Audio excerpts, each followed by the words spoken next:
चलती ट्रेन से रहस्यमयी ढंग से लापता हुई अधिवक्ता अर्चना तिवारी और 12 दिन बाद नेपाल बॉर्डर से बरामदगी। लेकिन सवाल ये है कि अर्चना ट्रेन से गायब होकर नेपाल तक कैसे पहुंची? क्या ये मामला सिर्फ गुमशुदगी का है या इसके पीछे कोई साजिश छिपी है? क्या अर्चना की गुमशुदगी के पीछे सुजालपुर कनेक्शन है? क्या नेपाल में मिली अर्चना अपने दम पर वहां पहुंची या किसी ने मदद की?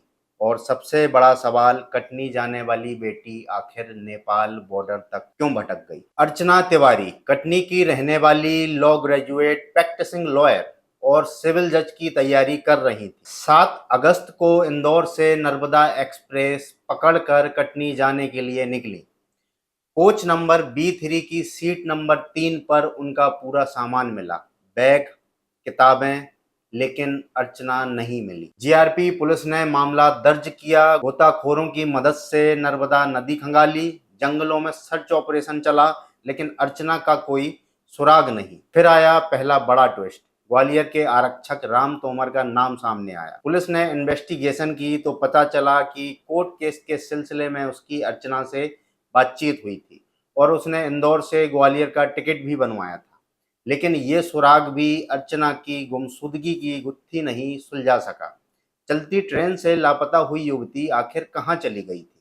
क्या पुलिस की शुरुआती जांच गलत दिशा में भटक गई या फिर शुरुआत से ही इस कहानी में कोई बड़ा राज छिपा था? 12 दिन की बेचैनी के बाद परिवार ने राहत की सांस ली जब अर्चना नेपाल बॉर्डर से बरामद हो गई। 19 अगस्त की देर रात जीआरपी पुलिस ने पुष्टि की अर्चना मिल चुकी हैं। उनकी लोकेशन काठमांडू में ट्रेस हुई थी। फिर उन्हें लखीमपुर खीरी जिले में नेपाल सीमा पर बुलाया गया और वहां से अर्चना को सुरक्षित बरामद कर लिया गया। लेकिन यहाँ से सवाल और गहरे हो गए। अगर अर्चना खुद गई थी तो क्यों गई? अगर कोई उन्हें ले गया था तो वो कौन था? और सबसे अहम, क्या इस मामले में मानव तस्करी, अपराध या कोई राजनीतिक साजिश का एंगल छिपा है? सवाल, नेपाल बॉर्डर तक अर्चना पहुंची कैसे? क्या इस केस के पीछे कोई संगठित गिरोह है? अब इस केस का सबसे बड़ा मोड़, सुजालपुर कनेक्शन। सूत्रों के मुताबिक नेपाल जाने से पहले अर्चना सुजालपुर में 2 दिन तक रुकी थी। दावा है कि यहाँ के ब्रजनगर कॉलोनी निवासी सारांश नामक युवक ने अर्चना की मदद की। बताया था क्या करता था वो, कहाँ रहता था, क्या क्या घटना था? वो सर इंदौर रहता था। हाँ, इंदौर अधिकतर रहता था वो। शुरू से इंदौर ही रह रहा, कभी यहाँ भी आ जाता था, घर भी रहता था वो। क्या इंदौर उसका काम वाम रहता था, जाना आना लगा रहता था उसका इंदौर। कब आया था वो आखिरी बार और क्या बताया था उसने? वो आखिरी बार अपना कब आया था? 17 तारीख को इंदौर से आया वो। हाँ। मम्मी को लेके उसकी। क्या 17 तारीख को इंदौर से आया, 17 के रोज रुका वो, 18 के रोज रुका, 18 की शाम को उसको पुलिस ले गई यहाँ से।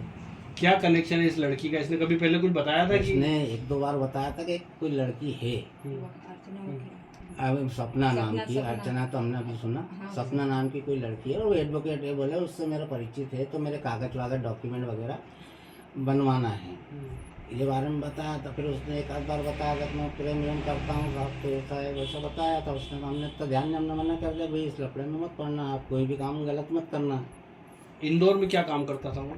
इंदौर में ड्रोन वाले काम सब मिलने जुलने जाता था। आप कभी उस लड़की से मिले थे, कभी बात? नहीं सर, मैंने उसका आज तक लड़की को कभी देखा ही नहीं। मेरा उस लड़के को कभी देखा ही नहीं। मैंने न्यूज़ में भी उसको 4-5 दिन बाद देखा, वो भी खुल गई न्यूज़, अपन देखते हैं यूट्यूब, हमको उसको वहाँ जानकारी नहीं। और जब हमारा बच्चा हमको बता रहा है कि हम यहाँ हैं तो हम उससे कैसे शक करें? पुलिस ले गई, उसके पहले सारांश कहाँ गया था, कुछ बताया था उसने? नहीं, यहीं तक घर। 17 तारीख को शुजालपुर आया था, उसके पहले वो कहीं बाहर गया था, ऐसा कुछ? इसके पहले वो है ना चेन्नई में था, 8-9 तारीख को चेन्नई में बता रहा था वो। 9 तारीख को 10 तारीख को मेरी बात हुई थी तो बोला मैं वहाँ जा रहा हूँ, तो हम सिर्फ इतने पूछते रहे हाल चाल कि कहाँ है, कहाँ, तो मैं आ जाऊँगा ऐसा बोला उसने मेरे से, हमसे। उसके अलावा फिर हमको कोई जानकारी, फ़ोन पे बात होती थी, क्या थोड़ी देर बात होती थी, पापा बढ़िया हूँ सब है क्या, और इससे ज़्यादा हम क्या पूछेंगे बच्चे से, यही पूछ पाएंगे कि भाई कैसा है क्या। भोपाल जीआरपी की टीम सुजालपुर पहुंची और युवक को इन्वेस्टिगेशन के लिए हिरासत में लिया। हालांकि उसके माता पिता ने मामले से खुद को अनजान बताया। उसकी कोई गलती नहीं है इसमें। कब आया था, क्या काम करता था? वो ड्रोन का काम करता वो ड्रोन का काम करता था। ड्रोन में एक्चुअली 17 तारीख को हम दोनों माँ बेटे साथ में ही आए इंदौर से। इसके पहले कहाँ गया था, कुछ बताया था उसने? इसके पहले इंदौर गए थे। इंदौर से पहले वो 8-9 तारीख को कहाँ, चेन्नई, हैदराबाद, बस यही हमने फ़ोन पे पूछा तो हमें यही बताया गया सर। कभी किसी लड़की के बारे में कुछ बताया उसने? हाँ, उसने 3-1 महीने पहले सपना एडवोकेट ऐसा बताया था उसने कि वो लड़की में उससे कागज वागज के काम करवाता हूँ। वो भी बताया कि मैं इस लड़की से मतलब प्रेम करता हूँ, मतलब शायद हमने उसको मना कर दिया सर कि हम ये इतने बड़े परिवार से नहीं कर पाएंगे। उसके बाद उसने बोल भी दिया कि हाँ मम्मी वैसे नहीं। अब उसके बीच में क्या हुआ सर हमें कुछ नहीं मालूम, इस बारे में हमें कुछ नहीं पता सर। पुलिस ने कुछ बताया जब ले गई थी यहाँ से? सर नहीं, कुछ नहीं बताया सर हमें। क्या बोल के ले गई पुलिस ने, कुछ कहा होगा ले गए तब? पुलिस ने बताया उसका कॉल डिटेल के बारे में बताया। कॉल डिटेल निकली, हम इससे पूछताछ के लिए ले जा रहे हैं। अच्छा, पूछताछ के लिए ले जा रहे हैं, यही बोल के ले गए सर घर से। अब पुलिस का सवाल, क्या सारांश ने अर्चना को नेपाल पहुंचने में मदद की? क्या इस युवक का कोई बड़ा नेटवर्क है? और क्या अर्चना की रहस्यमयी यात्रा की असली चाबी सुजालपुर में ही छिपी है? क्या सुजालपुर इस रहस्य का सबसे अहम किरदार है? क्या अर्चना के पीछे कोई दबाव, ब्लैकमेलिंग या धोखा है, या फिर ये सब सिर्फ अर्चना का निजी फैसला था? अर्चना तिवारी के इसमें सुजालपुर का कोई कनेक्शन? अर्चना तिवारी उर्सुगी में कल जीआरपी पुलिस भोपाल की आई थी। उनने पुलिस से मतलब यहाँ लोकल में मदद मांगने पर उनको साथ में बल दिया था उनको, और सारांश पिता रविंद्र जोगचंद को पूछता हेतु ले गए थे। क्या भूमिका है सर इस लड़की की कुछ सामने? अब ये सब तो क्लियर वही कर पाएंगे, इस सब में मुझे जानकारी। कहाँ रहता था लड़का, क्या करता था, कुछ जानकारी? ये सुजालपुर मंडी में रहता था। ये केस सिर्फ एक महिला अधिवक्ता की गुमशुदगी का नहीं, ये केस सुरक्षा, सिस्टम और भरोसे का है। सोचिए, एक प्रैक्टिसिंग लॉयर ट्रेन से गायब होती है, पुलिस 12 दिन तक खोजती रहती है और आखिरकार युवती नेपाल बॉर्डर से मिलती है। ये मामला कई गंभीर सवाल खड़ा करता है। क्या भारतीय रेल में सफ़र करना सुरक्षित है? क्या पुलिस शुरुआती जांच में विफल रही? और सबसे बड़ा सवाल, सरकार और सिस्टम महिलाओं की सुरक्षा पर इतना कमजोर क्यों साबित हो रहे हैं? क्या जीआरपी की जांच के बाद कोई बड़ा गिरोह बेनकाब होगा, या फिर ये केस भी बाकी मामलों की तरह रहस्य बनकर दफन हो जाएगा? अर्चना तिवारी अब सुरक्षित हैं, लेकिन उनके गायब होने और नेपाल तक पहुंचने की कहानी अभी भी रहस्य है।